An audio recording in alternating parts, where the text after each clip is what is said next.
I love it. Well, I think we're about ready to get started here. I should wait for the signal from Matt, though. We're rolling? Okay. Welcome to each one of you. It's good to see you here this morning. If you don't have a handout, Malachi has some that he is anxious to get rid of. Maybe raise your hand or something. We are going to jump into a study of the book of Joshua now. Should be some fun stuff. Today, I want to do some setting and background stuff. Kind of get us situated in the right time, in the right place, historically. Malachi, could you shut those doors? I'm getting quite a bit of noise out of there. Thank you. I should say something first about the slide that I've got for my intro. I'll be using something similar for each of these. Is there anything you recognize in that picture, like where we're at, or no? Bad question. What was the question? Is there anything you recognize? Western Nebraska. Western Nebraska. It is not Western Nebraska. The plains of Jericho? No. Oh, you know, in a sense, yes. So let me take my little pointer and show you a couple things. The photographer, this is important for the book of Joshua. I think it kind of symbolizes the book of Joshua in general. The photographer is standing on Mount Nebo. That's over in modern-day Jordan. And looking westward, you can see the northern end of the Dead Sea. And then the hills across in the background, it's kind of hazy, but that's modern-day Israel, ancient Judah. Jerusalem would be approximately in this area if you were able to see through the haze. This dark line is the Jordan River. And then Jericho is right about here. And in the foreground, we have what's called the Plains of Moab. That's going to come up pretty quickly when we jump into the text. So this is roughly the view that Moses had when God took him up on Mount Nebo and said, you get to see the land even though you don't get to enter it.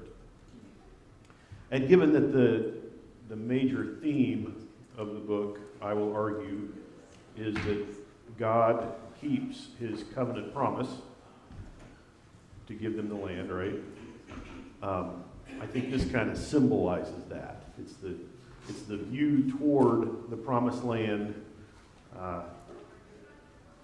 which then develops into the fulfillment of that promise. So you'll see this as my initial cover slide every week. And it's not just a pretty picture. I mean, it kind of is, but I wanted you to understand what it symbolizes, why it's there, why I'm using it. I'll probably use it a couple other places too, but is anybody missing a handout? Malachi's got a stack of them there. He's been trying to hand them out. So let's take a look at the setting of the book. The timeline at the bottom of this slide is a broad scope, covers more than 1,000 years of Israelite history.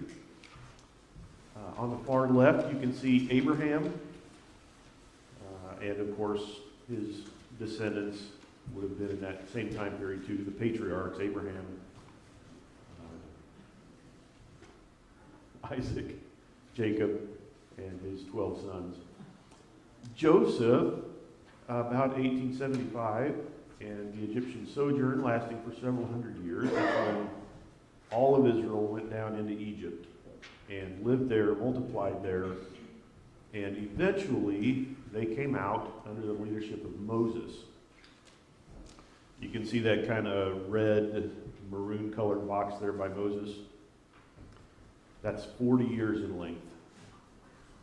And that's wandering about in the wilderness. Now Moses lived longer than just those 40 years, but that's the time he led the Israelites through the wilderness. They then moved up the Transjordan side of the Jordan Valley, and I'll just show you a map here and get out my little green dot again. So they came out of Egypt, traveled somewhere down through the Sinai. There's a question about where Mount Sinai is. The traditional site, which is my favorite, is right down here. They made their way up to Kadesh Barnea and sent 12 spies to check out the land, got a bad report, and rebelled against God. They said, we're not going in to take the land that you're giving us. We're scared. And so God punished them by having them wander in the wilderness for 40 years until that generation died off. So we'll try again with the next generation. Then they went up the eastern side. The promised land is up here. They went up the eastern side of the Dead Sea Valley, traveled around Edom and Moab to get up there. Once they got up there, there were 2.5 tribes. I almost said 3. 2.5 tribes that wanted to settle there. They hadn't even crossed yet into the promised land. Hadn't crossed the Jordan. I'll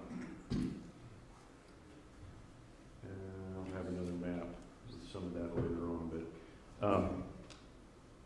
Reuben, the tribe of Reuben, the tribe of Gad, and half of the tribe of Manasseh, which was probably the biggest tribe of all the Israelite tribes, they wanted to settle that area. They said, hey, we're pastoralists. That means they raise sheep and goats. I don't like goats. But they were sheep herders, goat herders, cattle herders. And they said, this is perfect land for us. It's built for that kind of thing. So can we just settle here? You know Moses' response. He said, hey, you guys are supposed to help with the promised land. Conquer it, settle everybody. And they said, we will. We'll come in, we'll leave our flocks and our kids and our families here, and we'll help you. They said this to Moses. We'll help you conquer the land, and then we'll come back and take the land that was ours. So they have already kind of divvied up land among them on the eastern side of the Jordan. Let me take you back. Then we have the death of Moses, and Israel is perched on the doorstep of the promised land, if you will, and Moses dies. So then, chronologically, the book of Joshua is just that little light-colored square there. It doesn't cover a whole lot of history. It's a critical period in the history of Israel because it's the fulfillment of God's promise to give them a land. But it doesn't cover a lengthy period of time. It's followed by about 350 years of judges. Gideon's roughly in the middle of there. Samson is toward the end. And that then is followed by the rule of various kings. First king being Saul, of course, followed by David, and then Solomon, and then it splits into 2. So that's where the book is situated in the history of the Old Testament. This map, let's see, I think, is this the one you have on your handout? Shows how the Israelites at the end came across, went around the area of Edom and Moab, and came up here to what is called the Plains of Moab. That's what our very first photograph was looking out over, is the Plains of Moab right here. So that's where they're camped when we open the book. They're on the Plains of Moab. And they'll go across to Jericho and Ai and begin to conquer the land. So the book altogether, somewhere around 20 to 25 years, perhaps 30. We don't have an exact beginning, ending point. Well, we can begin with the death of Moses in about 1406. But the ending, it's a little hard to tell. The book tells us about the death of Joshua at the very end. Am I giving too much away? No, you're okay with that? Yeah, I should have done. Spoiler alert. And we do know, we can calculate that the first oppressor of the Judges period, which is Cushan-Rishathaim, attacked the land in about 1378. But that's already into the book of Judges, so we're not entirely sure exactly where to end the book of Joshua. We don't know in what year Joshua died. Just sometime between 1406 and 1378.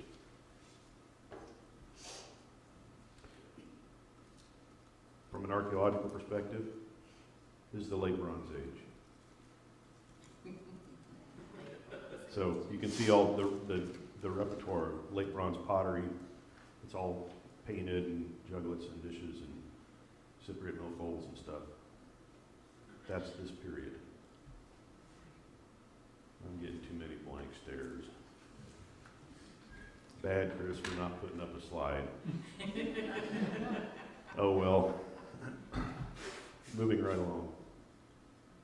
So to expand this 25, 30-year period just a bit, you could refer to it as the time of Joshua and the elders, if you wanted to, because the text refers to during the time that Joshua lived and the elders of that period, Israel was faithful.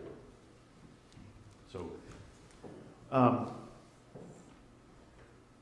beginning with the death of Moses, we'll have the entry into the Promised Land. That's recounted for us in the first part of the book. We have a renewal of the covenant. We actually have that twice in chapter 8 and then right at the end in chapter 23, 24. That's a significant theological part of the book of Joshua, the covenant between God and his people. We have the land subdued in verses 9 to 12, and I've tried to estimate where to place these at here. We don't have exact dates. How long did it take to subdue the land? We have a description of how it was done, what cities were taken, what order, battles that were fought, but we don't have any solid chronological markers there. And then the allotment of the tribes. Everybody gets their section, and they did it through lots. And that's a major chunk of the book. There are some ways in which it's quite tedious, and we're not going to study it in a tedious way. Because, okay, so here's the allotment of Benjamin. This city, this city, this city, this city. And then it goes up this valley to this city and that city and that city. And most of us don't recognize any of those city names. In fact, geographers, Bible geographers, struggle in some of those cases to identify what tell is that? Is it this one or is it that one? Or is it one we just haven't discovered? You can understand how that gets kind of old, unless you're really into geography, and there are some guys that are like, we can find this one. I know we can. We got to find the right site, and it's got to be between here and here, and it's got to have remains from this time period. But that's not most of us. So I want to cover those chapters with you, but not in excruciating detail. It's an important part of the book because it would be a lot different if all we had was the statement, So God gave the tribes each some land, and then move on to the judges. Well, you and I might not really mind, but it's critical to demonstrate, I think, from God's standpoint, I fulfilled my promise. And here is exactly what I gave to the tribe of Benjamin. Here's exactly what I gave to Ephraim. Here's exactly what I gave to Manasseh. And we can, even today, we can identify most of those places and the areas for sure. So, yeah, that should be fun. And then, by the time we get done with that, we're pretty much at the end of the book. Renewal of the covenant again, and then the death of Joshua is recorded. And we'll move on from there. When was Joshua written? That may be an academic question here. Almost certainly prior to the time of David and Solomon.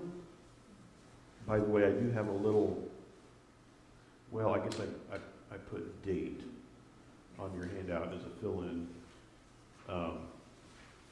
You could either put in there the dates during which the period the book covers, or you could put the date of authorship. It's up to you. I guess my outline was kind of vague there. For the period that it covers, the early part of the 14th century BC, when it was written, chapter 15, verse 36 mentions Israelites living along Jebusites in Jerusalem. Well, that has to predate David then, because David took the city, kicked out the Jebusites, made it his capital.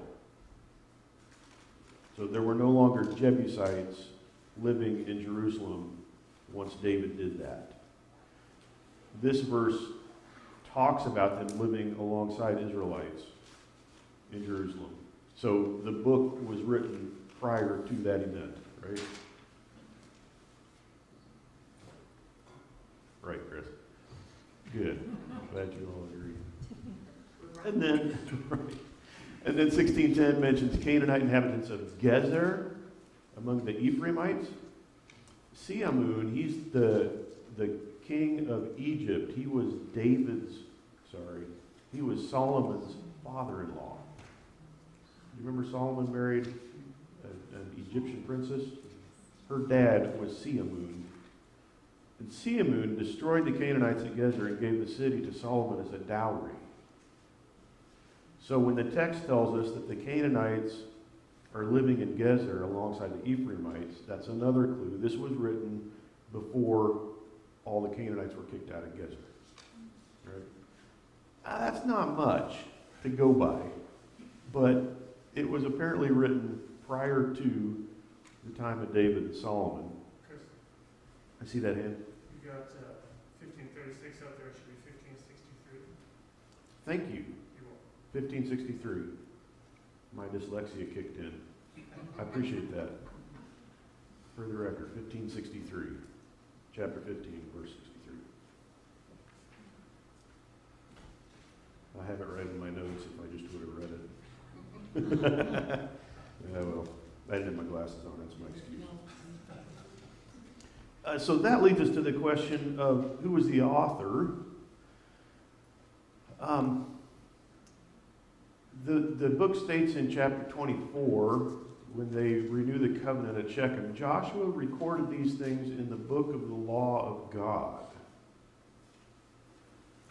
So at a bare minimum, it seems that Joshua himself is the author of parts of this book. Now the book also records his death. So Just feeling bad that day. he was feeling bad. I'm going to go ahead and write this out. No, that's not the conclusion that we reached, John. We have repeated references to this phrase, to this day, that might indicate someone like Samuel and some parts of it. Chapter 4, verse 9. Joshua set up the 12 stones that had been in the middle of the Jordan at the spot where the priests who carried the Ark of the Covenant had stood, and they are there to this day. That's written later than the event, right? They're still there. You don't say that when you're watching them carry the stones up, right? That wouldn't make much sense. Chapter 7, verse 26, so the name of that place has been called the Valley of Achor to this day. And then 13:13, so Gesher and Ma'akath live among Israel to this day. And there are more like that in the book, but those kind of hint at the fact that it wasn't, there were parts of this that were written or compiled or edited later than the time of Joshua himself. So it seems that Joshua recorded some of this, and perhaps it was Samuel that wrote some of the others. We don't have anything specifically that would point to him other than he's literate, he lives at the right time, he's a spiritual leader of Israel. It seems like it would make sense, but that's about the best I can do. So if you ask me who wrote the book, I'd say my best guess is Samuel, using some material that Joshua himself had also penned. Okay. You have this outline of the book in your handout as well.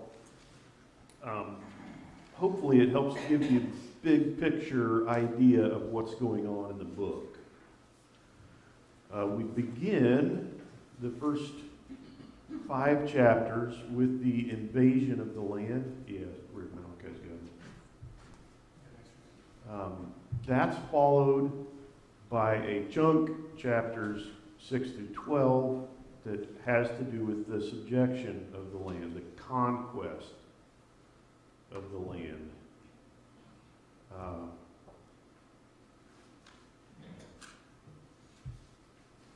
Boy, there's a lot of discussion, a lot of controversy revolving around that question. What did that mean? There have been a lot of secular scholars especially, but some believers too, that have kind of denigrated this whole thing because they said, obviously, the land was not conquered at this time. We'll come back to that probably a few times as we study this. There are 3 cities in the entire narrative of the conquest of the land, only 3 that are named as having been burned. The city destroyed, which is the kind of thing that shows up for an archaeologist. Hey, the destruction level. There's ash, the buildings are flattened, there's mud brick that builds up, and then they build on top of that. So we see this destruction level. Aha, the place was destroyed.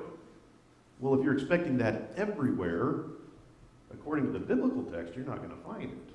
A lot of people killed, a lot of places subdued, but only 3 cities that are mentioned as having been burned or destroyed. Does anybody know what they are? Jericho. Did they go back to AI and do it? And Ai as well. Thanks. That only leaves us one. You get a sticker, John. A big city up north. Starts with an H. This isn't helping. Hatzor. It was a Hatzor, Hazor, massive city up in the north. It was larger than anything else in the entire land. And the Israelites destroyed it. And there's been some really fun archaeological work going on up there too. You said Hasser? Well, I said Hatzor. It looks like Hazor, Hazor. Yours not a J? Yeah. Okay. Is there one of those on your? Yeah, J's are on.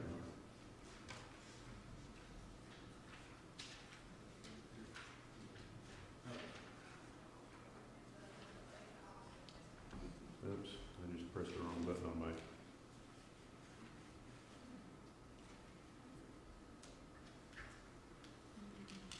Yeah. Good.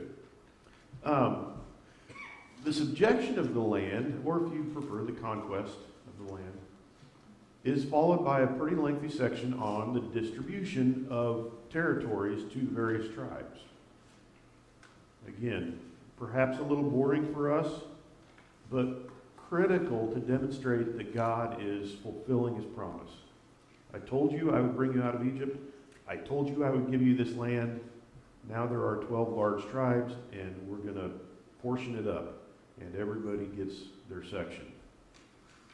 So, fairly lengthy description there. And then there's a conclusion where they reconfirm their covenant with God, and then we have the ending of the book. You may want to, if you're interested in this kind of stuff, you may want to hang on to that as we go through the study of the book, just so you can orient yourself and tell where are we at in this whole thing. Hopefully that'll be helpful to you.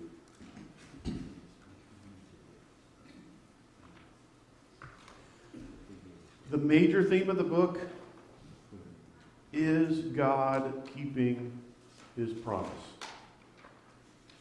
You could refer to it as his covenant promise because he made a covenant with Abraham. He has reiterated this promise many times. Since the time of Abraham, there's been a lot of water under the bridge.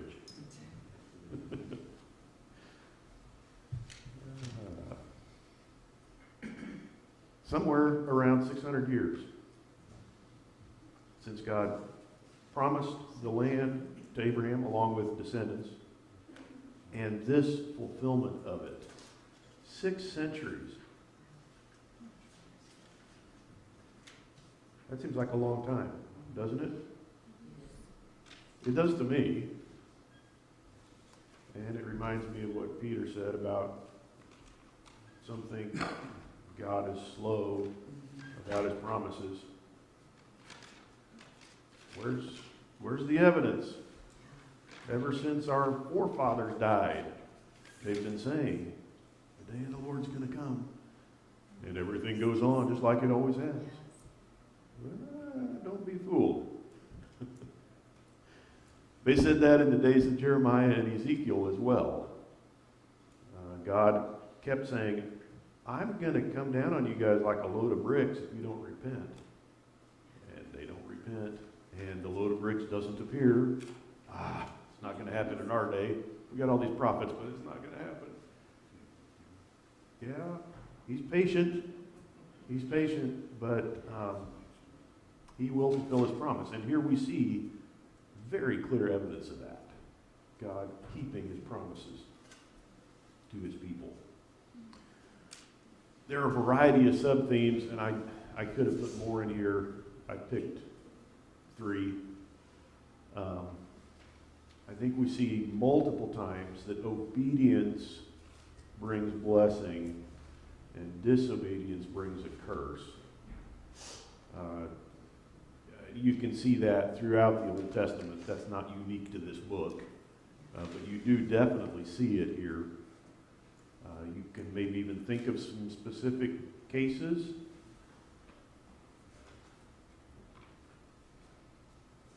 Depending on how good you know the book of Joshua. But Ai's a classic example. Little bitty city, shouldn't have been any trouble, and they got decimated by the soldiers of Ai. Why? Disobedience. Bacon. Yeah. Compare that with Jericho. Strongly fortified city. And they never even loose an arrow. They just march around the place, blow the trumpets. They're obedient, what God told them to do, and they get the city. And there's a number of cases like that in the book. I love that second one, God's grace extends to Gentiles too. We often think of Old Testament as just about Israel, right? But, I mean, Rahab, that's a classic example, a woman of faith who's a Canaanite. You could kind of throw the Gibeonites in there, maybe. They were a little more deceptive in the way that they brought about their own salvation. But They were Gentiles, and they became servants of God, hauling water and wood and stuff like that for the tabernacle and temple. And we see God's presence come to rest at Shiloh, the tabernacle. God said going in, well, he said even back to Moses, when you get into the land, you'll put the tabernacle at the resting place that I choose. He didn't specify early on where that was going to be. It ends up being Shiloh. He reiterated that to Joshua. And they put it there, and that's where it is for centuries. Until, well, you're familiar with the story of Samuel, when his folks bring him up, and he becomes a servant in the tabernacle under Eli. It was there for a very long time. After Shiloh was destroyed by the Philistines, it moved around some and eventually gets replaced by the temple built by Solomon. But the tabernacle was at Shiloh for centuries. I'm not always sure what to make of that theologically. God picks this place, and it's his home. Eventually, after centuries, he moves down to Jerusalem, but there's something about Shiloh. I'm not quite sure what it is. Maybe if I figure out something, I'll let you know.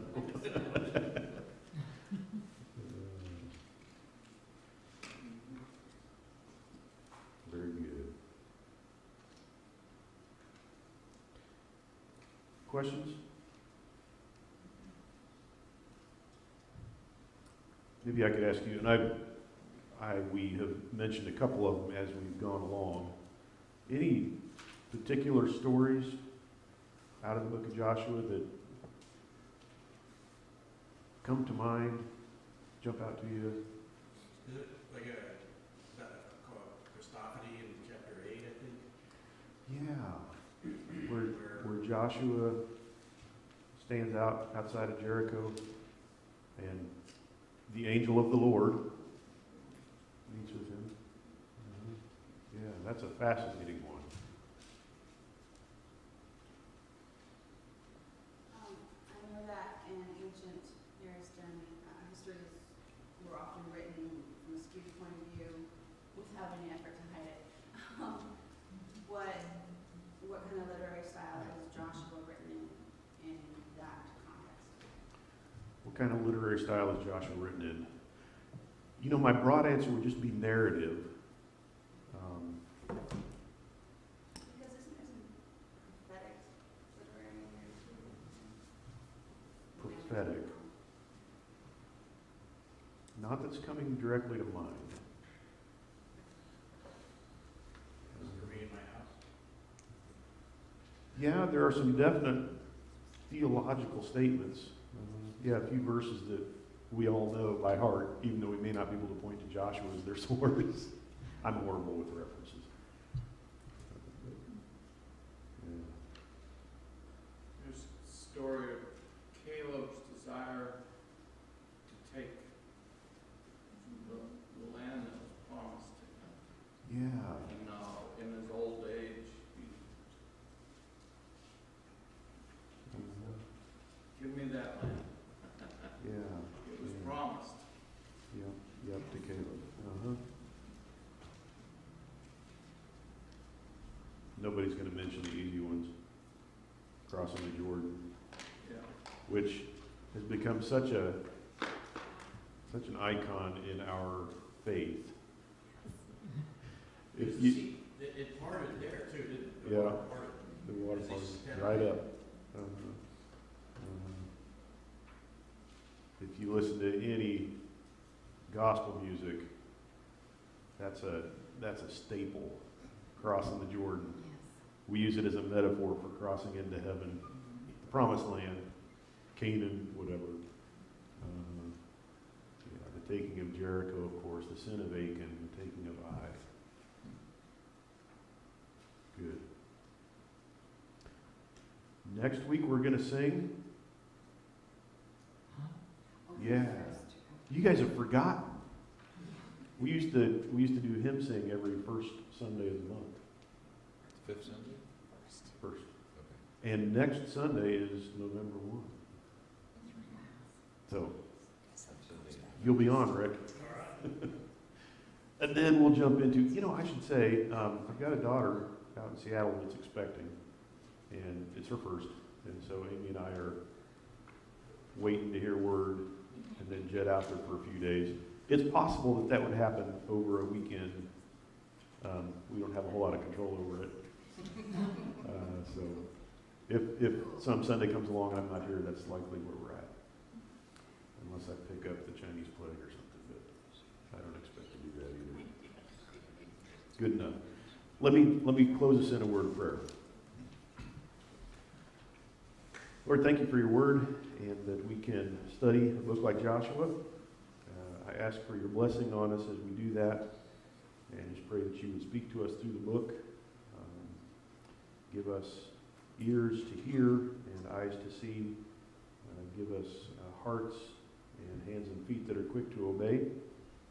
Help us to learn the lessons that you have for us there, and pray that our obedience to you would be improved for having studied the book.